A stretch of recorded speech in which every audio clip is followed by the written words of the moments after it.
3:30 झाले आणि आम्हाला पोहोचायला सव्वा तास तरी लागला आणि एवढं बॅग्स आहे. आता आम्ही चेक इन करतो लवकर आणि तयार होऊन आम्हाला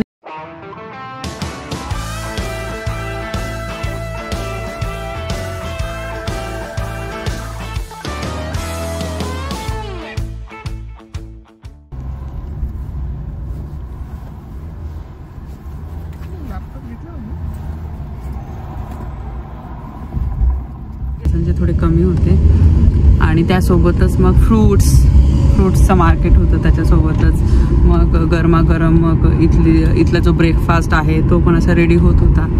तर मी नेहमीच एक्सप्लोर करत असते तुमच्यासोबत. त्या गोष्टी पण यावेळेस नाही केलं ते. पण आम्ही जस्ट फिरून आलो होतो आणि खूप मोठं म्हणजे 2-2.5 किलोमीटर असेल एवढं मोठं मार्केट आहे ते. आणि कन्फ्यूज होतो कारण की खूप मोठं मार्केट आहे ते. म्हणजे इथून जरी गेलो ना रस्त्याने तरी पण मग तुम्ही रस्ता चुकून जाणार कारण की त्याच्यासोबत 3-4 समोर रस्ते असतात. पण आम्हाला छान वाटलं फिरून आणि आम्ही साऊथ कोरियाला खूप मिस करू. स्पेशली मनोज ते म्हणत होते इतके पटकन दिवस निघून गेले आपल्याला कळालंच नाही. पण आपण काय आता कायमस्वरूपी आलेलं नाही आहोत इथे. तर त्यामुळे थोडंसं असं वाईट वाटतंच कारण की साऊथ कोरियामध्ये आम्हाला खूप मजा आली. खूप छान आम्ही एक्सप्लोअर केलं. तर बाकीच्या दुसरा जो देश आहे तो पण असाच छान एक्सप्लोअर करू. आणि तुम्हा सर्वांना साऊथ कोरियाचे जे व्हिडिओज आहेत ते खूप आवडले होते. त्यासाठी थँक्यू सो मच. आणि खूप सुंदर कमेंट्स आले होते. आता मी ट्रॅव्हल करत आहे त्यामुळे मग मला रिप्लाय करायला जमत नाही आहे. पण मी सगळ्यांचे कमेंट्स वाचते आणि कमेंट्सला लाईकसुद्धा करते जेणेकरून तुम्हालासुद्धा समजायला पाहिजे का मी तुमचे कमेंट्स रीड करते. आणि मला तुम्हा सर्वांचे कमेंट्स खूप आवडले. तर चला आता आम्ही एअरपोर्टला तर जातच आहोत. आता पोहोचायला 25 मिनिटं आहे. आता एअरपोर्टला गेल्यानंतर बोलते तुमच्यासोबत. आम्ही पोहोचलो एअरपोर्टला आणि सगळ्या बॅग्स ठेवलेल्या आहेत ट्रॉलीवर. चला आता आपण आतमध्ये जाऊ. हे एअरपोर्ट असं दिसतं. इकडच्या साईडला इंटरनॅशनल आहे आणि त्या साईडला डोमेस्टिक आहे. चला लवकर मध्ये चेक इन झालंय आपलं आणि समोरच टॅक्स रिफंडचे मशीन्स आहे जिथून तुम्ही टॅक्स रिफंड करू शकतात आपलं. ते आमचे बिल्स होते जे आम्ही काल शॉपिंग केली की मे बी 2-3 दिवस अगोदर शॉपिंग केली. तुम्हाला फक्त ते टॅक्स रिसिप्ट पाहिजे आणि तुमचं पासपोर्ट पाहिजे. जे स्कॅन करायचं मग तुम्हाला तुमची मनी मिळून जाईल. आणि जर शॉपमध्ये तर करता आलं तर ते इझी आहे. पण पासपोर्ट जर नसलाच तुम्ही कॅरी केलेला मग तुम्ही एअरपोर्टवर येऊन पण करू शकता टॅक्स रिफंड. चला आपण करूया. हो चल. टॅक्स रिफंड झालेला आहे. आता आपण गेट बघूया. आपले अगोदर इमिग्रेशन होईल आपलं. सिक्युरिटी चेकिंग परत होईल. हो चला. आणि त्यानंतर मला सगळ्यात जास्त कंटाळा त्या सिक्युरिटी चेकिंगला होतो. एक वस्तू काढतात आणि एक वस्तू आपल्याला ठेवावी लागते. पण काय आता ते तर आता रूल आहे ते तर फॉलो करावंच लागणार आपल्याला. सिक्युरिटी चेक इन पण झाली आणि इमिग्रेशन पण झालं. सिक्युरिटी चेक इन तर 5 मिनिटात झाली. जास्त गर्दीच नव्हती. आणि इमिग्रेशन पण 2 मिनिटात झालं. आणि तुम्हाला माहिती टॅक्स रिफंडचं सांगितलं ना तर त्यांनी आम्हाला परत 4 नंबर आहे ना तर तिथे पाठवलं. तिथे टॅक्स रिफंडचं आहे ॲक्च्युली. आणि गर्दी बघा आता गेट नंबर पण बघावं लागणार. तरी या गोष्टी स्मूथ झाल्या ना मग कंटाळा नाही येत. कुठेतरी बसून घेऊ आपण आता. हो सिक्युरिटी चेकिंगला जास्त वेळ लागतो. हां ठीक आहे खेळा. टॅक्स रिफंड झालेला आहे तर आम्ही डॉलरमध्ये कन्वर्ट केलं तर $3 मिळाले. ते युरोज बोलायची सवय झालेली आहे मला. $3 आहे ते बघा. US डॉलर नोट आहे ही. तर कॉइन्स पण आहे ना. कॉइन्स पण आहे. सेंट्स. हो सेंट्स काय ते 100चे. आणि आता आम्ही कॉफी घ्यायला जाणार आहोत आणि आम्ही थोडंसं फूडसुद्धा कॅरी केलेलं आहे. तर ते खाऊ आणि कॉफी घेऊ. बरं वाटणार कारण की फ्लाईट किती 2 तासाची ना. 2 तासाची फ्लाईट आहे. तोपर्यंत मग थोडी झोप लागली तर लागून जाईल. आणि सकाळी लवकर उठलं तर तुम्हाला माहीतच आहे फ्लाईटमध्ये लवकर झोप लागते. चला आता कॉफी घ्यायला जायचं. ॲक्च्युली एअरपोर्टवर मी पहिल्यांदा बघितलं नेल आणि फूड स्पा सुद्धा आहे इथे. जर माझे नेल काय ते चालू आहे कोणातरी स्पा चालू आहे, माझे नेल खराब झाले असते तर नक्कीच केलं असतं, पण अजून आहे व्यवस्थित, कारण की जास्त काम नाही त्या स्वयंपाक डेली बनवणं काही नाही, म्हणून मग ते आत्तापर्यंत चांगलं आहे. आणि भरपूर जण विचारत होते हे नेल आर्ट केल्यानंतर किती दिवस राहतात, तर बघितलं ना असं तर महिनाभर तरी राहतं. माझे तर महिनाभर राहतात, कारण की त्याच्यामध्ये मग भांडी पण क्लीन करणं असतं, स्वयंपाक करणं असतं, सर्वच गोष्टी असतात ना, तर मग महिनाभर राहतं.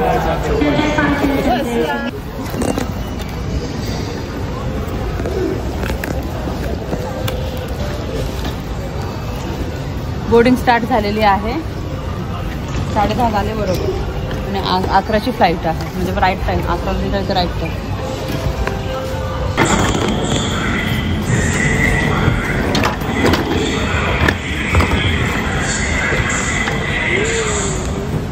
बसने जायचं आहे का आपल्याला तिकडं? माहिती नाही, पण नेमकं आम्ही निघालो आणि आजचं वेदर इतकं बेस्ट आहे ना, 6:30 7:45 8:30 जरी निघालो इतकं गरम व्हायला लागलं होतं. बसने जायचं वाटतं, मला वाटतं.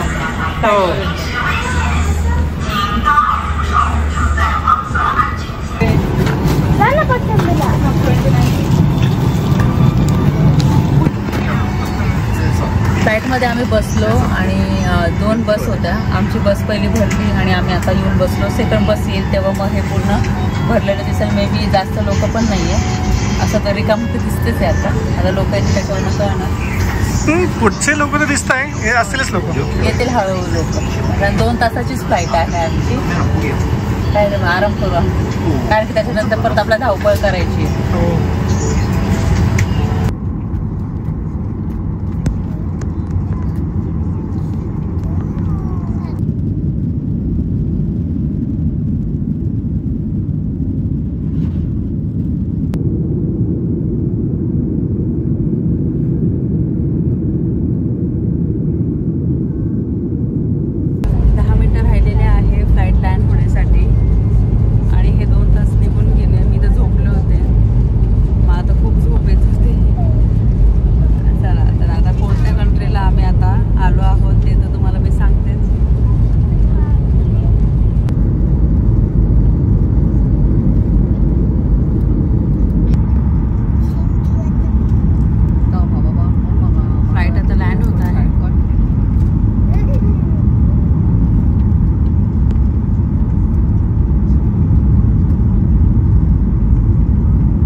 कधी पोहोचलो काही कळलंच नाही, खूप लवकर आलो आम्ही.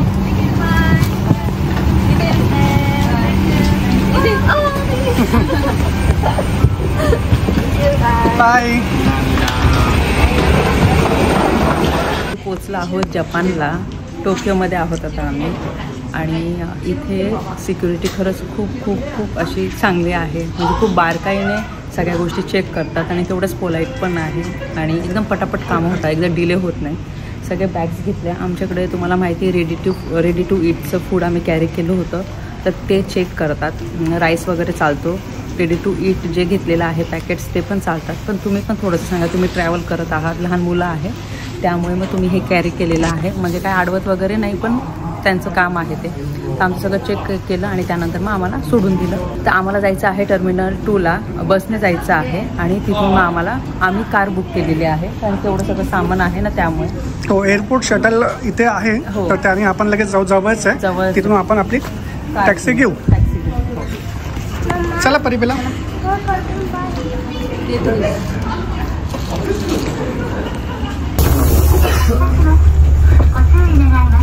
बाहेरच्या साईडला इथे पोलीस सुद्धा. चला निघाली बस. बसमध्ये बसलो आम्ही आता आणि टर्मिनल 2ला चाललो आहोत. सामान बघा किती आहे.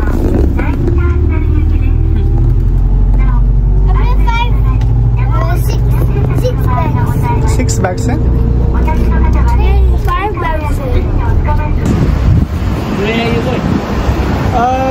No, we booked this one already. Where are you going? So आम्ही टॅक्सी बुक केलेली आहे. आता जायला 1 तास लागणार आहे आम्हाला आणि आम्हाला जायचं आहे टोकियोला. येस 1 आवर लागणार आहे आपल्याला.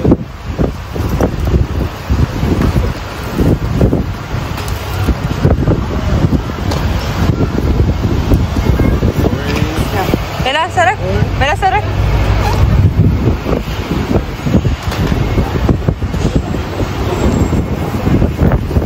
मी ठेवून येऊ का?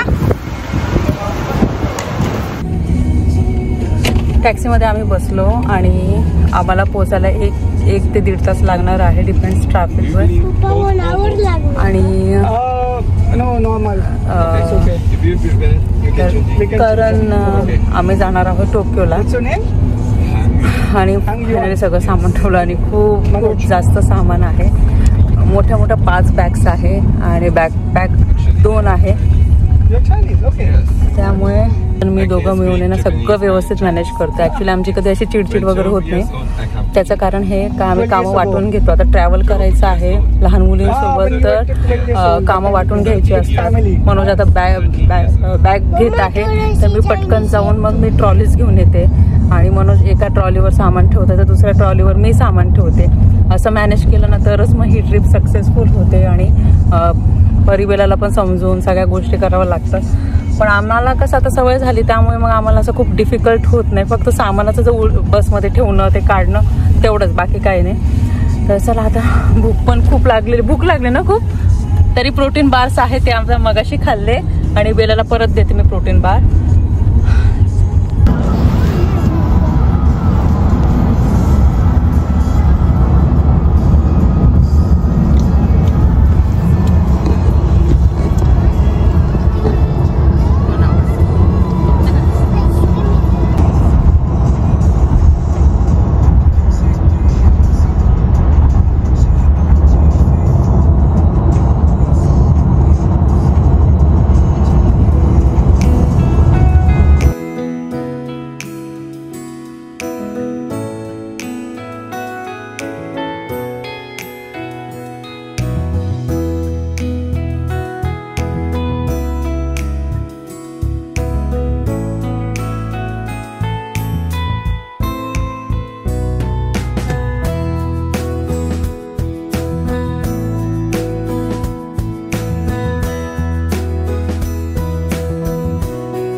डिझनीलँड तुम्ही बघू शकता.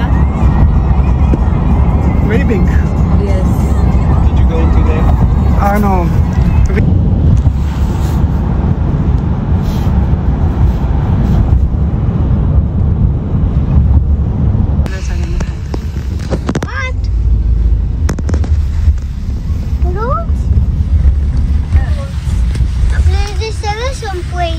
जवळच पोचलो आता आम्ही.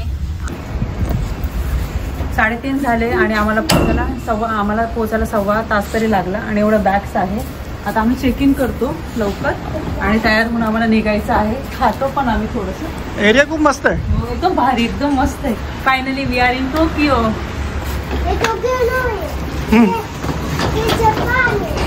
आम्ही टोकियोमध्ये पोचलो आणि इथे आम्ही अपार्टमेंट घेतलेला आहे. त्या अपार्टमेंट कसं आहे ते तुम्हाला दाखवते.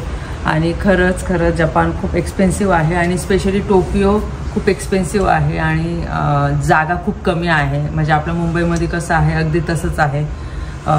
खूप जास्त चार्जेस आहे पण जागा खूप कमी. तर इथे समोर तुम्हाला दिसत आहे ना, तर ही लॉबी आहे आणि हा आजूबाजूचा एरिया.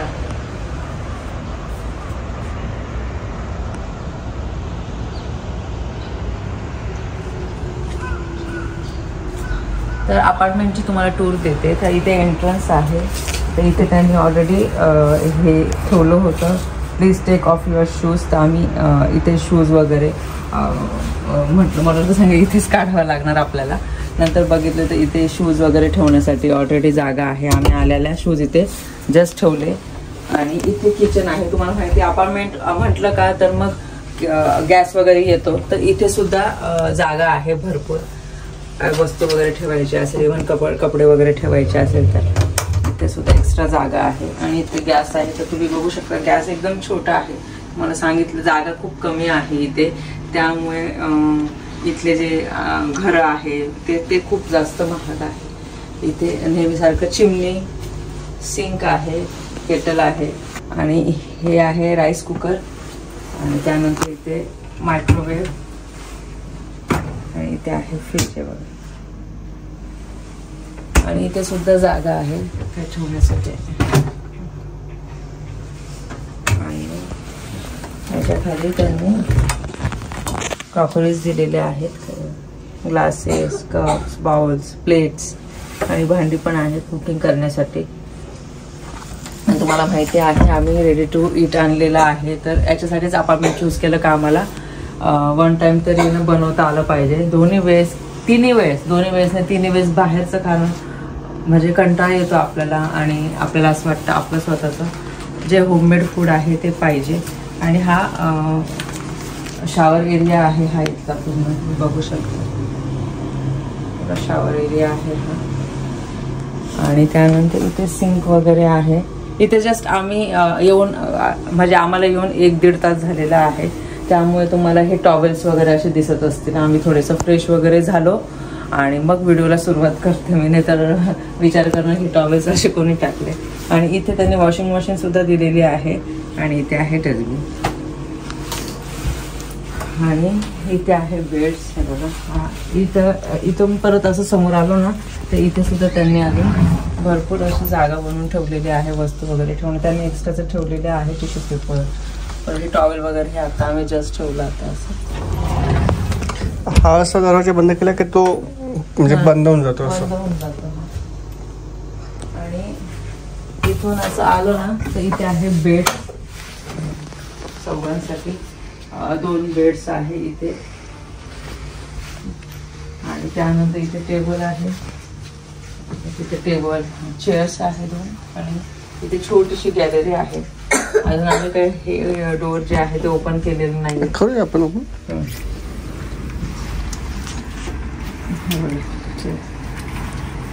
छोटीशी गॅलरी आहे. आणि इथून तुम्ही असं पूर्ण व्ह्यू बघू शकता.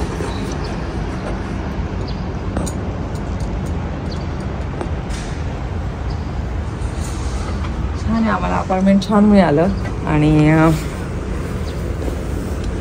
तुम्हाला हा व्हिडिओ कसा वाटला मला कमेंट सेक्शनमध्ये नक्की सांगा. व्हिडिओ आवडला असेल तर व्हिडिओला लाईक करा, शेअर करा, सबस्क्राईब करा.